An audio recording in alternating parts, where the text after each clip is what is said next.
think of powerful and famous women, who do you have in mind? Is it female cabinet ministers? Is it former first ladies? Is it celebrities? Who are they? But it's by no coincidence that you envision these women as being powerful or famous. It is, in fact, the power of a personal brand. Building a personal brand is one of the most important things you can do to set yourself apart from the rest of the pack. In this tough economic environment, standing out in this highly competitive job market is essential. So to tell us a little bit more about how to develop your personal brand, we joined via Skype by Christelle Colman. She's the Managing Director of Elite Risk Acceptance. It's good to have you. Thanks so much for being with us on this Women's Day edition of Morning Live. Good morning, Leanne. Thanks for having me. Absolute pleasure. I think it's quite an interesting topic to be talking about on this Women's Day. The issue of personal branding, but especially for women. Give us a little bit more background about this. Yeah, so I think it's really important to understand what we mean when we talk about your professional brand or your personal brand. It's the first impression when you walk into a room.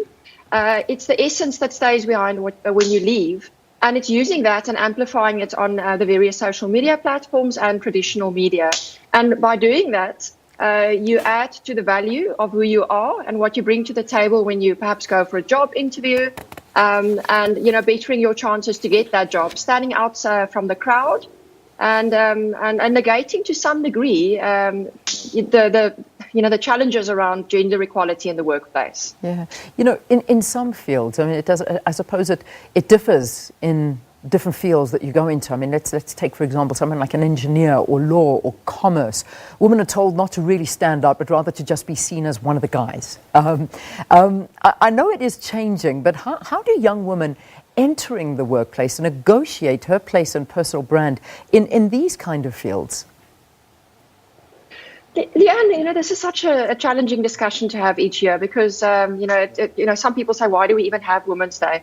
The reality is there is a huge pay gap. Even in South Africa, we know what these numbers are because we get them from the authorities. It's available. Women earn far less than men, and women get far lesser opportunities when they go into the workplace. So they're still not as desirable as our male counterparts. So we have to use everything that we have available in our arsenal of tools to make sure that when we go for that job interview, that we're there first. So your professional brand or your personal brand can really add to what you bring to the table. If you are, for instance, in a job like sales, and you've managed to build up a huge network of people that you can sell into, but that you also looked up to and respected for your voice that you have on social media platforms, that you can amplify the brand just by using what you have built up over your career. You stand a better chance than the person next to you, whether it is a man or a woman.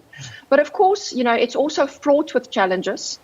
We've seen some really nasty things happening on social media platforms. So it's not just all good news. It's something that you have to be very considerate about. You have to make sure that you build your professional profile in a measured way, that you don't step into the pitfalls of political and religious commenting on social media platforms, and of course that you don't post things on social media that can detract from who you are as a professional individual. So it's a really it's a very powerful platform that you can use, but you have to be mindful of things that can go wrong as well. And that's something that's very important, because we talk about standing out and selling yourself as a personal brand, and sometimes in order to stand out, you need to be a little bit vocal, and you need to perhaps voice your opinions on topics that you may disagree with, but your employer doesn't like this very much. So that balancing act between standing up for your rights and being vocal, and yet still trying to appease your employer, I should say.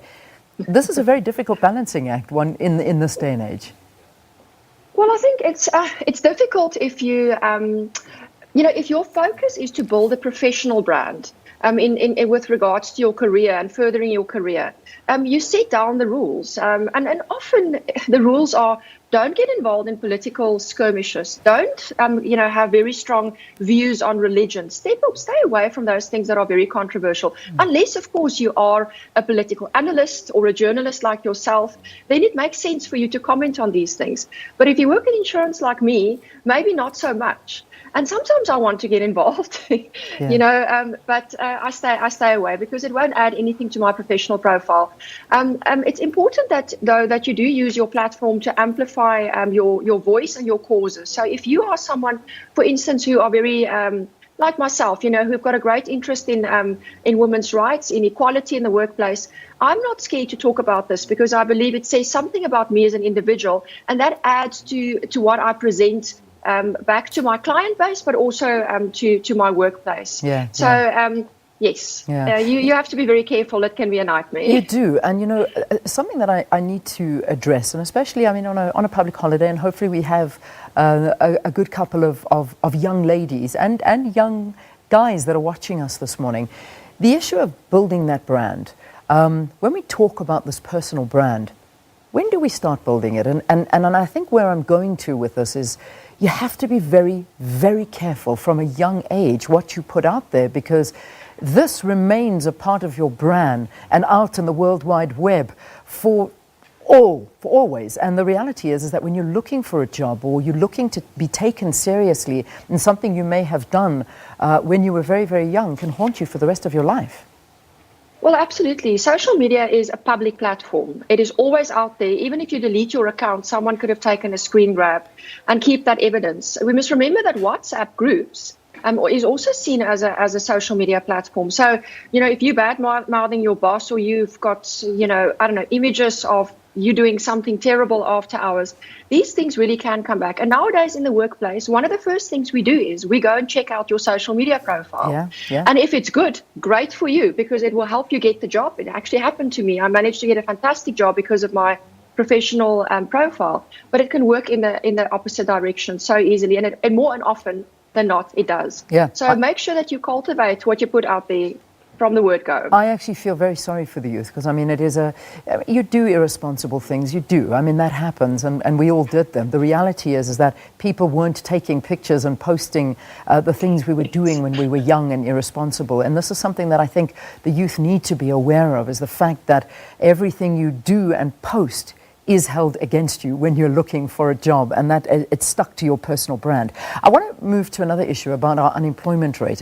We saw these numbers coming through in the first quarter of the year. It soared to one of the highest levels since 2017. It's sitting at 29%. That's not even the expanded unemployment rate. That's 6.7 million people are unemployed in South Africa, which is 29% of everyone who could be working. So the first interaction you have with a potential employer is your CV.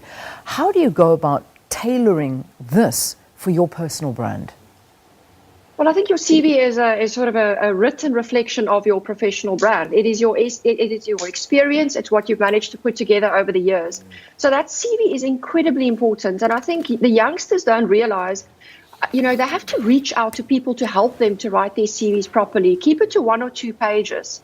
And remember, whatever you put on that CV, your potential employer is going to do some research on you. They are going to see if you're on Facebook, if you're on Twitter, if you've got very strong political views and you want to go and work, in a more sort of traditional environment. You've said some horrible things online. You've posted pictures of you drinking all night. It will create an impression that will possibly detract already, from your very slim chances of getting the job. And Leanne, I think what is important for me on Women's Day is to realize with these atrocious unemployment numbers, it is even worse for women. It's even worse for girls to get into the workplace. They have fewer opportunities and they get paid less. And until we have managed to get that equality in the workplace, we can't stop talking about this. We have to continue having these conversations. And how do we make sure that girls get the same opportunities as boys or men in the workplace, where everything is fair and equitable? Yeah. All right. Let's just wrap it up with a bit of advice, pointers that you can give our viewers about building their personal brand. Well, I think you must remember that social media is free. It's available for everyone. Use it. If it is to build your brand, use it in a wise and calculated way.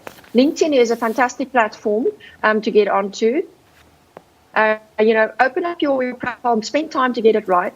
And one of the best tips that I can give you is you must remember with social media, you are 1 degree of separation from the most influential people in South Africa. Interact with them, like what they do, share their posts, get out there and build your brand. You can do it, read up on it, and use it as a tool that's free to you to maybe get that job that you stand a chance to get. Christelle, thank you so much for chatting to us. Christelle Colman talking to us about personal branding. She's the managing director at Elite Risk Acceptances. And it's an important conversation to have when we talk about that powerful brand that you can create. So go ahead and do it, but just be careful. Be careful out there, because it's very, very easy to lose yourself in all of it and realize that actually this is something that'll stay with you forever. So good luck as you personal brand your future. All right, let's take a break. We'll see you after this with the news at 8.